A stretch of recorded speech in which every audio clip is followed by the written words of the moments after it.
So welcome everyone. This is Milan Mukherjee in front of you. I am the faculty member of Kalyanika Shiksha Niketan Amarkantak. Today I am starting a new chapter for class 11th, and the name of the chapter is Unit and Measurement. So here in this chapter Units and Measurement, we will start our first topic, and the name of first topic is physical quantities. So what is physical quantities? Physical quantity means anything that can be measured is known as physical quantities. इस दुनिया में हम किसी भी चीज को major करते हैं या मेजर कर सकते हैं उसे हम फिजिकल क्वांटिटी बोल सकते हैं. ये chapter this chapter is very basic and very important for the study of physics because it cover all the basic concept for physics. So सबसे पहले हम समझें कि फिजिकल क्वांटिटी क्या है. तो दुनिया में हम किसी भी चीज को मेजर करते हैं या मेजर कर सकते हैं उसको हम फिजिकल क्वांटिटी बोल सकते हैं. Physical quantities are of two types. One is fundamental quantities and second is derived quantities. So सबसे पहले अपन चलते हैं what is fundamental quantities. The quantities which are totally independent is known as fundamental quantities. मतलब ऐसी quantity जो अपने आप में इंडिपेंडेंट होती है, उसे किसी दूसरी क्वांटिटी की जरूरत नहीं पड़ती है. ये ऐसी क्वांटिटी जिसको एक्सप्रेस करने के लिए किसी दूसरी क्वांटिटी की नीड नहीं पड़ती, ऐसी क्वांटिटी कहलाती है फंडामेंटल क्वांटिटीज. फंडामेंटल क्वांटिटीज को समझने के लिए कुछ एग्जांपल देते हैं. जैसे हमारे पास है मास, फिर हमने बोला length, time, temperature, electric current,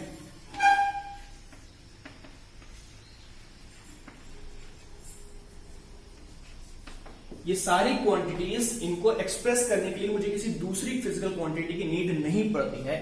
ऐसी क्वांटिटी क्या कहलाती है? मेरी फंडामेंटल क्वांटिटीज कहलाती है. अब चलते हैं अपन अगले टॉपिक पे. इस टॉपिक का नाम है डिराइव्ड क्वांटिटीज.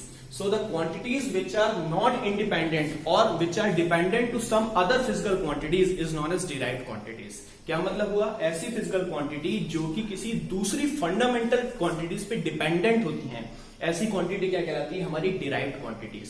डिराइव्ड क्वांटिटीज के लिए मैं कुछ एग्जांपल्स ले रहा हूं. जैसे मैंने बोला एरिया. अगर मैं एरिया को एक्सप्रेस करूं तो एरिया को मैं एक्सप्रेस करूंगा लेंथ इंटू ब्रेथ से. Length into breadth. या फिर मैं बोलूंगा कि ये प्रोडक्ट होगा किसी दो लेंथ का, length into length. Just like मैं किसी स्क्वायर का एरिया निकाल रहा हूं तो मैं लेंथ इंटू लेंथ करूंगा, और अगर मैं किसी रेक्टेंगल का एरिया निकाल रहा हूं तो मैं लेंथ इंटू ब्रेथ करूंगा. तो मैं यहां देखता हूं कि एरिया को एक्सप्रेस करने के लिए मुझे दो फिजिकल क्वांटिटी की नीड पड़ रही है.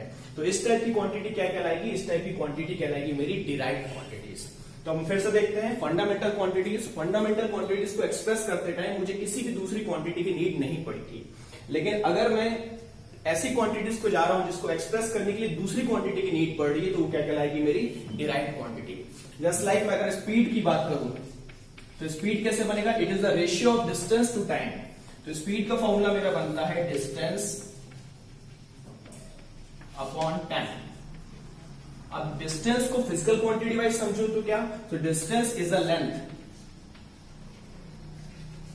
और दूसरा क्या है मेरे पास? टाइम. टाइम इसको मैं ऊपर लिख सकता हूं तो कैसे हो जाएगा मेरे पास? टाइम. इसको मैं बोल सकता हूं टाइम इनवर्स. तो यहां मैं देख रहा हूं कि यहां पे मुझे एरिया को एक्सप्रेस करने के लिए लेंथ, दो प्रकार की लेंथ का प्रोडक्ट करना पड़ा. It is the product of two type of length.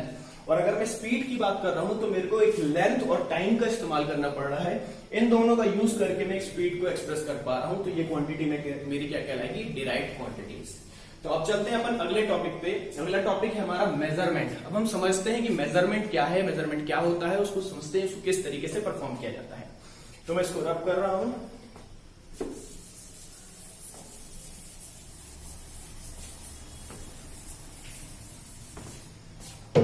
अब चलते हैं अपन measurement.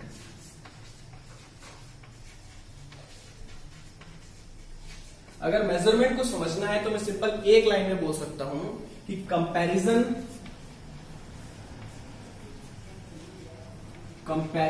With standard reference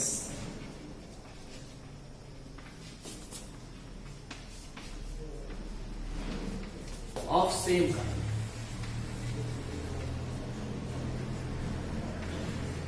measurement का मतलब क्या हुआ? मेजरमेंट का मतलब हुआ कि उस क्वांटिटी को मैं किसी स्टैंडर्ड रेफरेंस के साथ में कंपेयर करने की कोशिश कर रहा हूं. जैसे अब मुझे समझना है कि मेजरमेंट होता क्या है. जस्ट लाइक अगर मैं मानता हूं मुझे इस बोर्ड की लेंथ को मेजर करना है, तो इस बोर्ड की लेंथ को मेजर करने के लिए या मुझे किसी और को बताना है कि इस बोर्ड की लेंथ क्या है, तो मुझे कुछ स्टैंडर्ड रेफरेंस के साथ उसको कंपेयर करना पड़ेगा। जस्ट लाइक दैट, अगर मैं मान लेता हूं कि मैं एक स्केल लेके आ जाता हूं, जो स्केल एक स्टैंडर्ड रेफरेंस है। स्टैंडर्ड रेफरेंस मतलब मुझे मालूम है कि उस स्केल की लेंथ कितनी है, तो उस लेंथ को मालूम मैं बोलता हूं 1 मीटर है। तो जब मैं स्केल को यहाँ प्लॉट करता हूं तो मैं देखता हूं कि एक बार मैं स्केल को यहाँ रख रहा हूं और फिर से इसको मैं दोबारा रख रहा हूं, तो 2 टाइम्स जब मैं इस स्केल को रख रहा हूं तो ये पूरा बोर्ड मेरा मेजर हो जा रहा है।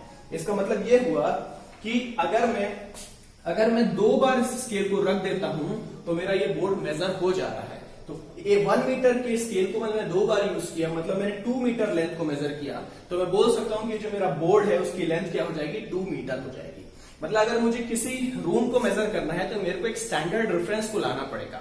जैसे मान लीजिए कि मैं 1 फुट के स्केल को ला सकता हूं या मैंने 1 मीटर के स्केल को लाता हूं और मैं उसको बार बार प्लेस कर रहा हूं। प्लेस करने के बाद मैं उसकी नंबर ऑफ काउंटिंग्स को मेजर कर ले रहा हूं। इस तरीके से मैं क्या करता हूं, किसी भी फिजिकल क्वांटिटी को मेजर कर लेता हूं। तो यहां मैं देख रहा हूं कि मेजरमेंट क्या चीज है। मेजरमेंट का मतलब यह है कि किसी भी फिजिकल क्वांटिटी को किसी दूसरे स्टैंडर्ड रेफरेंस के साथ में मैं कंपेयर कर दे रहा हूं कि हाउ मेनी टाइम्स वो स्टैंडर्ड क्वांटिटी को मैं रिप्लेस करता हूं और वो मेरा मेजरमेंट कंप्लीट हो जाता है। अगर मैं समझूं कि मेजरमेंट है तो मेजरमेंट में एक चीज और आती है, उसको मैं कहता हूं यूनिट। अब ये यूनिट क्या चीज है, यूनिट पे ध्यान दें अपन।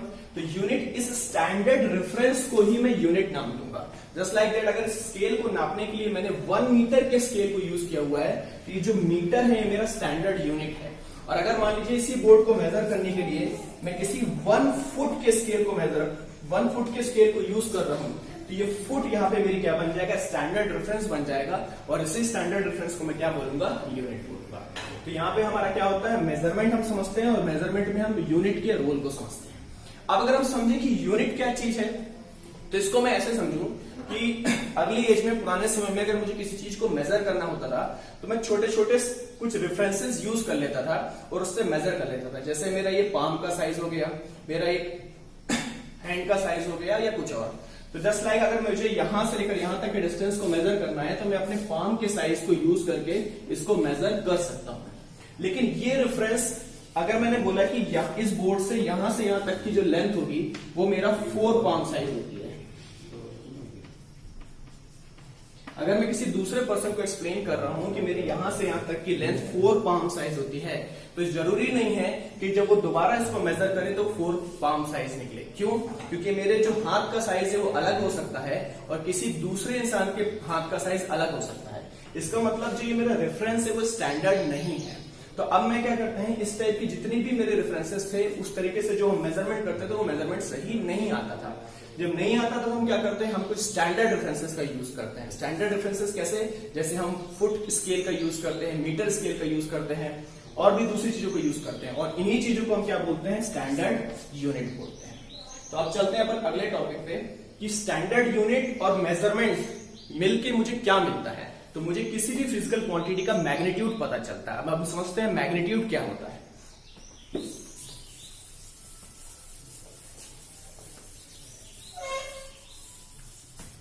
जस्ट लाइक दैट, कि मान लीजिए मेरे पास एक लाइन है, इस लाइन को मुझे मेजर करना है। फॉर एग्जांपल मान लेता हूं कि ये लाइन मेरी 4 मीटर की है। तो मेरे पास एक फिजिकल क्वांटिटी है जिसको मैं एक्सप्रेस कर रहा हूं 4 मीटर में। तो अगर मैं इसके मैग्नीट्यूड को समझना चाहूं कि इसकी मैग्नीट्यूड क्या है तो मैं बोल सकता हूं कि इसका मैग्नीट्यूड क्या है मेरे पास, इसका मैग्नीट्यूड है मेरे पास 4 मीटर।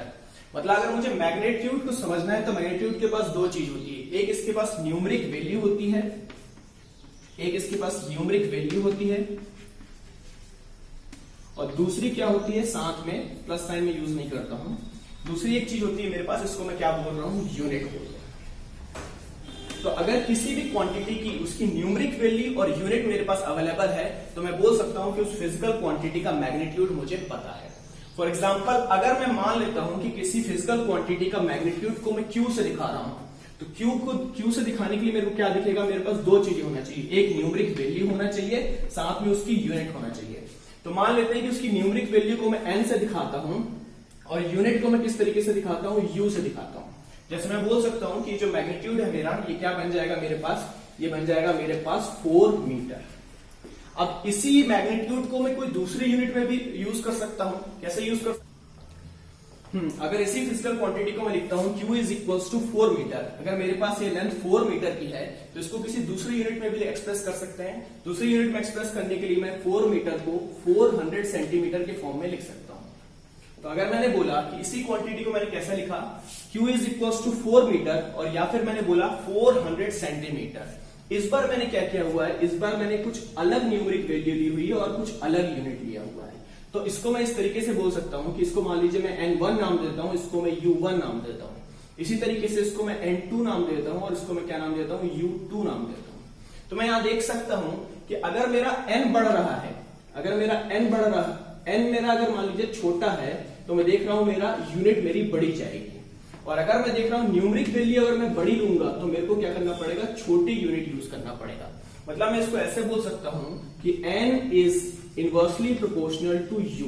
इसका मतलब अगर न्यूमेरिक वैल्यू ज्यादा होगी तो मेरी जो यूनिट है मेरे को छोटी इस्तेमाल करनी पड़ेगी, और न्यूमेरिक वैल्यू अगर मेरी कम होगी तो यूनिट मेरे को बड़ी इस्तेमाल करनी पड़ेगी। इस तरीके से हम क्या करते हैं, किसी भी फिजिकल क्वांटिटी के मैग्नीट्यूड को एक्सप्रेस करते हैं in the terms of numeric value, और इन द उसके साथ में क्या होती है, प्रॉपर स्टैंडर्ड यूनिट होती है।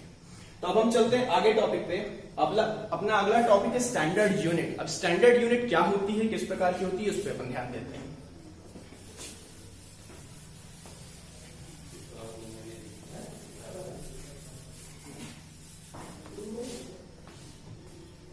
देखिए स्टैंडर्ड यूनिट,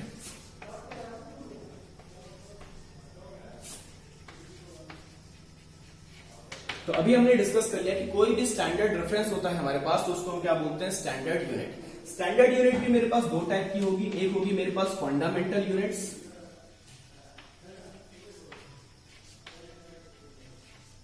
और दूसरी होगी मेरे पास डिराइव्ड यूनिट। फंडामेंटल यूनिट्स क्या, जितनी भी फिजिकल क्वांटिटीज की यूनिट्स होती हैं उनको हम फंडामेंटल यूनिट बोलते हैं। जैसे अगर मास है तो मास के लिए हम क्या बोलेंगे, मास के लिए हम केजी यूज करेंगे। लेंथ के लिए हम क्या यूज करेंगे, लेंथ के लिए हम मीटर यूज करेंगे। टाइम के लिए क्या यूज करेंगे, टाइम के लिए हम सेकंड यूज करेंगे। इलेक्ट्रिक करंट अगर हमारे पास होगा तो उसके लिए हम क्या यूज करेंगे, एम्पियर यूज करेंगे। तो जितनी भी फंडामेंटल क्वांटिटीज की यूनिट होती हैं उनको हम क्या बोलते हैं, फंडामेंटल यूनिट बोलते हैं। फिर हमारे पास आता है नेक्स्ट, उसको कहते हैं डिराइव्ड यूनिट। डिराइव्ड यूनिट क्या होती है, जो भी हमारे पास डिराइव्ड क्वांटिटीज होती हैं उनकी जो यूनिट बनती है उसको हम क्या बोलते हैं, डिराइव्ड यूनिट बोलते हैं।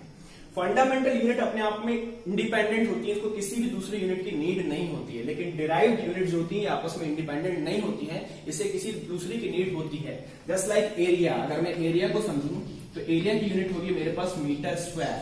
अब मैं यहाँ देख सकता हूँ कि जो मीटर स्क्वायर है मेरा, ये किससे बनता है, मीटर इंटू मीटर से बनता है। तो यहाँ पे जो ये मीटर होगा मेरा, ये मीटर मेरा कहलाएगा फंडामेंटल यूनिट, और मीटर स्क्वायर क्या कहलाएगा, ये मेरा डिराइव्ड यूनिट कहलाएगा। तो इस तरीके से हम क्या करते हैं, यूनिट्स, स्टैंडर्ड यूनिट्स को दो भागों में डिवाइड करते हैं। पहला हमारा बनता है फंडामेंटल यूनिट और दूसरा हमारा बनता है डिराइव्ड यूनिट। तो अब आगे टॉपिक पे बढ़ते हैं अपन। अपना अगला टॉपिक है सिस्टम ऑफ यूनिट्स, मतलब यूनिट्स को हम कितने सिस्टम में डिवाइड करते हैं, इसको देखते हैं।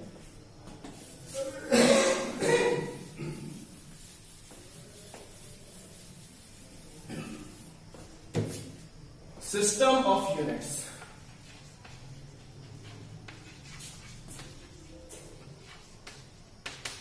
तो फर्स्ट सिस्टम ऑफ यूनिट है हमारा सीजीएस सिस्टम। सीजीएस सिस्टम, अब सीजीएस सिस्टम को समझने से पहले हम ये देखेंगे कि जितनी भी हम सिस्टम ऑफ यूनिट्स को यूज करते हैं या अलग अलग प्रकार की यूनिट्स को यूज करते हैं, उसमें बेसिकली हम तीन चीजों को ही लेते हैं। सबसे पहली चीज है हमारे पास मास, दूसरी चीज है हमारे पास लेंथ और तीसरी चीज है हमारे पास टाइम। हम तीन बेसिक फिजिकल क्वांटिटी को उठाते हैं और उसी से हम अपने सिस्टम ऑफ यूनिट्स को बनाते हैं। ठीक, अब हम यहां देख रहे हैं कि सीजीएस, ये बहुत ही छोटी फिजिकल क्वांटिटी को मेजर करने के लिए हम इस्तेमाल करते हैं। यहां पे हमारा जो C है, C स्टैंड्स फॉर सेंटीमीटर।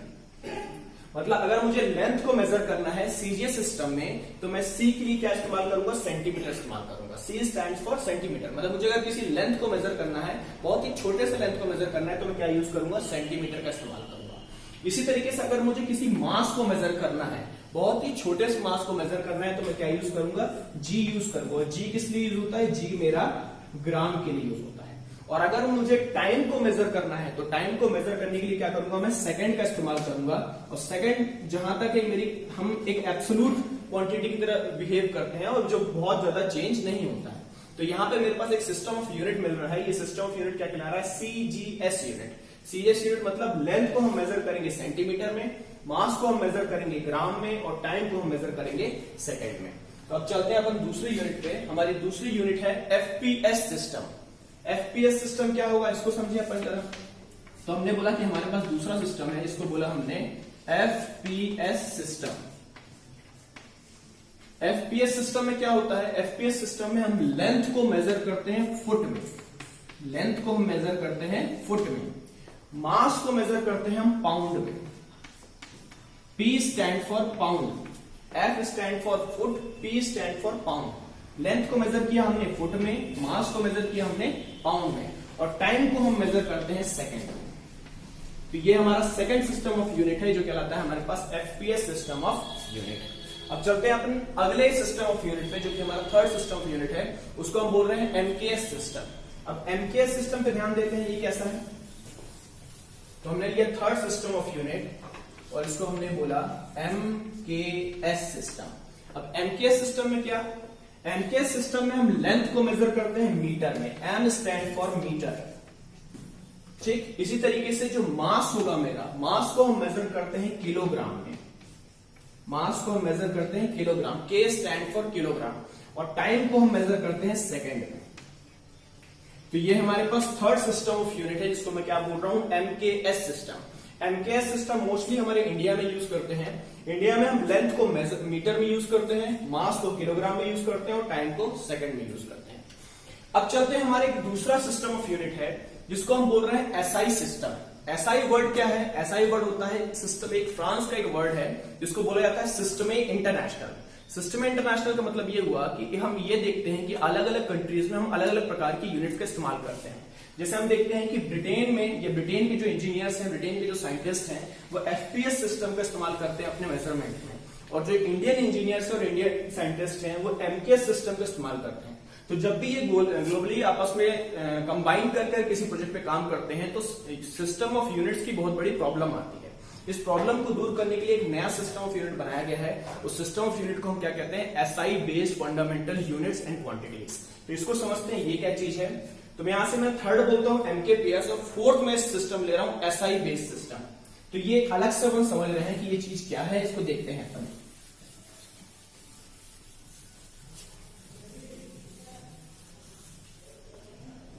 तो हमने ये फोर्थ बोला हुआ है। फोर्थ क्या है हमारे पास, SI सिस्टम।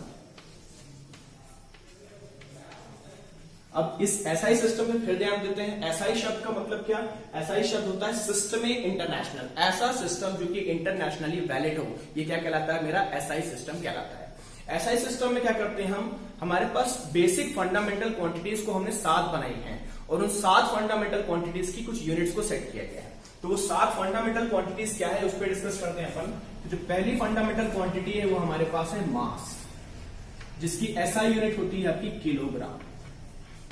ठीक, इसी तरीके से जो दूसरी एक हमारी फंडामेंटल क्वांटिटी है SI बेस्ड फंडामेंटल क्वांटिटी, वो है हमारे पास लेंथ। लेंथ को हम मेजर करते हैं आपके मीटर। जो थर्ड हमारे पास SI बेस्ड फंडामेंटल क्वांटिटी है वो है हमारे पास टाइम। टाइम को हम मेजर करते हैं सेकेंड में। फिर हमारे पास फोर्थ फंडामेंटल क्वांटिटी है जिसको हम बोलते हैं इलेक्ट्रिक करंट, जिसको हम मेजर करते हैं एम्पियर में। फिफ्थ क्वांटिटी हमारे पास ल्यूमिनस इंटेंसिटी, ल्यूमिनस इंटेंसिटी, और ल्यूमिनस इंटेंसिटी को हम मेजर करते हैं कैंडेला में।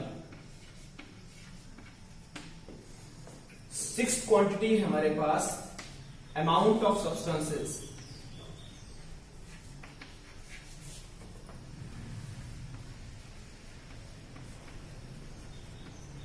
जिसको हम मेजर करते हैं मोल में। और जो सेवेंथ फंडामेंटल क्वांटिटी है वो है हमारे पास टेम्परेचर,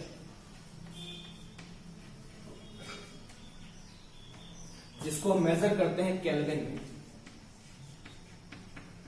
तो ये मेरा फोर्थ सिस्टम ऑफ यूनिट है, इसको मैंने बोला SI based fundamental quantities and units. इसमें मैं क्या देख रहा हूं, मेरे पास 7 फंडामेंटल क्वांटिटीज हैं। इस 7 फंडामेंटल क्वांटिटीज की 7 फंडामेंटल यूनिट्स हैं। मास की एसआई यूनिट होती है केजी, लेंथ की एसआई यूनिट होती है मीटर, टाइम की एसआई यूनिट होती है सेकंड, इलेक्ट्रिक करंट को हम मेजर करते हैं एम्पियर में, ल्यूमिनस इंटेंसिटी एक हमारे पास मेजर है जिससे हम लाइट की डार्कनेस को या ब्राइटनेस को मेजर करते हैं। उसको मेजर करने के लिए हमारे पास जो यूनिट है वो यूनिट है हमारे पास कैंडेला। उसके बाद हम बोलते हैं अमाउंट ऑफ सब्सटेंसेस। हम केमिस्ट्री में या बहुत ही छोटे छोटे एटम्स या मॉलिक्यूल्स के ग्रुप को मेजर करने के लिए या उसके अमाउंट को मेजर करने के लिए हम एक कंसेप्ट यूज करते हैं, वो होता है मोल। इसी तरीके से जब हम आगे बढ़ते हैं, कहीं पे भी हमारे पास टेम्परेचर को हमें मेजर करना है तो उसके लिए हम क्या करते हैं, केल्विन शब्द का इस्तेमाल करते हैं। टेम्परेचर एक मेजर है डिग्री ऑफ हॉटनेस या कोल्डनेस का। तो ये सिस्टम हमारा कहलाता है एसआई बेस्ड सिस्टम। इसी एसआई बेस्ड सिस्टम में हमारे पास 2 सप्लीमेंट्री क्वांटिटीज भी होती हैं। इन सप्लीमेंट्री क्वांटिटीज के पास सप्लीमेंट्री यूनिट भी होती है। अब हम बोलें कि सप्लीमेंट्री क्वांटिटी क्या होती है।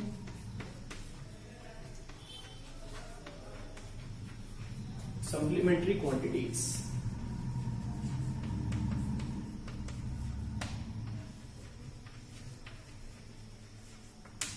पहला होता है हमारे पास प्लेन एंगल।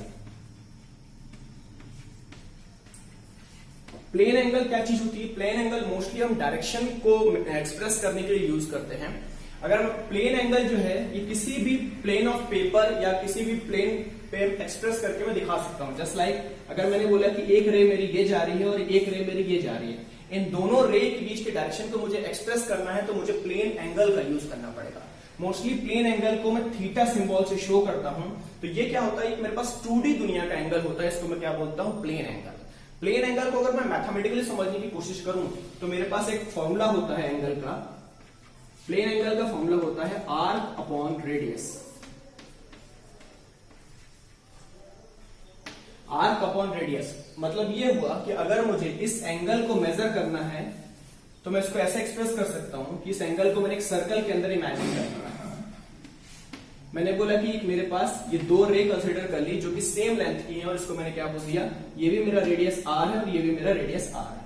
तो अगर मैंने बोला कि यहां से यहां तक का जो डिस्टेंस है ये मेरा क्या कहलाएगा, ये आर्क लेंथ कहलाएगी। Let us suppose that arc length को मैं एस से दिखा देता हूं। तो अगर मेरे पास ये थीटा बनता है तो थीटा कैसा बनेगा, theta is equals to S upon R, या मैं क्या बोलूंगा आर्क अपॉन रेडियस। और इसको मेजर करने के लिए जो हमारे पास यूनिट होती है वो यूनिट होती है हमारे पास रेडियन। क्या होती है हमारे पास, रेडियन। तो हमारे पास एक सप्लीमेंट्री क्वांटिटी है जिसको मैंने बोला प्लेन एंगल। प्लेन एंगल का फॉर्मूला बनता है आर्क अपॉन रेडियस और इसको एक्सप्रेस करने की जो यूनिट होती है वो यूनिट क्या होती है हमारे पास, रेडियन। हम अपने मैथ्स में जो प्लेन एंगल को मेजर करते हैं मोस्टली उसमें जो यूनिट का यूज करते हैं वो डिग्री होती है। यहाँ फिजिक्स में थोड़ा सा चेंज हो जाता है, हम डिग्री का इस्तेमाल कम करते हैं, रेडियन शब्द का इस्तेमाल ज्यादा करते हैं। तो हम यहाँ देखते हैं कि डिग्री और रेडियन में क्या कंपेरिजन है, इसको हम आपस में रिलेट किस तरीके से कर सकते हैं। तो अगर मैं देखता हूं मेरे पास एक सर्कल है, इस सर्कल का अगर मैं कंप्लीट एंगल मेजर करूं, कंप्लीट प्लेन एंगल मेजर करूं, तो डिग्री सिस्टम में मैं क्या बोलता हूं, डिग्री सिस्टम में इसको मैं 360 डिग्री बोलता हूं। और इसी तरीके से अगर मैं रेडियन में जाऊंगा तो 360 को हम क्या बोलते हैं, 360 को हम 2 पाई रेडियन बोलते हैं। क्या बोलते हैं, 2 पाई रेडियन।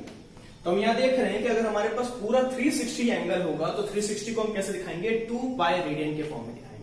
इसी तरीके से अगर 360 को मैं 180 बोलता हूं, 180 डिग्री, तो 180 को हम किस तरीके से दिखाएंगे, पाई रेडियन के फॉर्म में दिखाएंगे। इसी तरीके से अगर मैं 90 डिग्री को बोलता हूं तो 90 डिग्री को मैं पाई बाय 2 रेडियन के फॉर्म में दिखाऊंगा। और इसी तरीके से अगर हम 45 डिग्री पे जाते हैं तो इसको मैं किस तरीके से दिखाऊंगा, पाई बाय 4 रेडियन के हिसाब से दिखाऊंगा। तो ये हमारे पास एक सप्लीमेंट्री क्वांटिटी बन गई जिसको मैंने क्या बोला, प्लेन एंगल। सप्लीमेंट्री क्वांटिटी एक और होती है जिसको अपन बोलते हैं सॉलिड एंगल। अब समझते हैं अपन कि सॉलिड एंगल क्या होता है, इसको किस तरीके से समझा जा सकता है।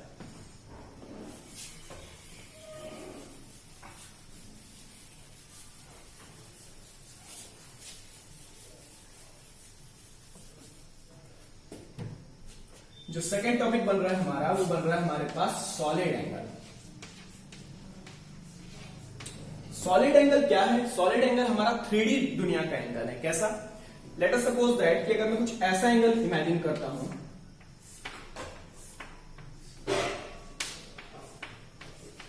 एक ये 3D ऑब्जेक्ट में कंसीडर कर रहा हूं। इस 3D ऑब्जेक्ट के अंदर अगर मेरे को ये वाला एंगल मेजर करना है, मेरे पास कोई एक बॉडी है, उस बॉडी के अंदर से एक सॉलिड पार्ट मैंने अलग कर लिया है। जब मैं सॉलिड पार्ट को अलग कर रहा हूं तो उसके अंदर कुछ एंगल फॉर्म हो रहा है। इस टाइप के एंगल को मैं क्या बोलता हूं? सॉलिड एंगल बोलता हूं। सॉलिड एंगल को कई बार ओमेगा से दिखाया जाता है कई किताबों में, या इसको मुझे समझना है तो मैं दूसरा एग्जांपल ले सकता हूं, जैसा मेरा कोन। अगर मेरे पास एक कोन है, कोन आपने देखा होगा, आइसक्रीम कोन होता है या फिर कैप वाला कोन होता है। इस कोन के अंदर का ये जो एंगल होगा, ये मेरा सॉलिड एंगल कहला रहा है। कोन मेरा ऐसा भी हो सकता है, कोन मेरा ऐसा भी हो सकता है, एकदम पतला सा, या मैंने बोला बहुत ज्यादा भी हो सकता है। तो ये जो मेरा अंदर का एंगल होगा, इस फिजिकल क्वांटिटी को नाम देता हूं मैं सॉलिड एंगल।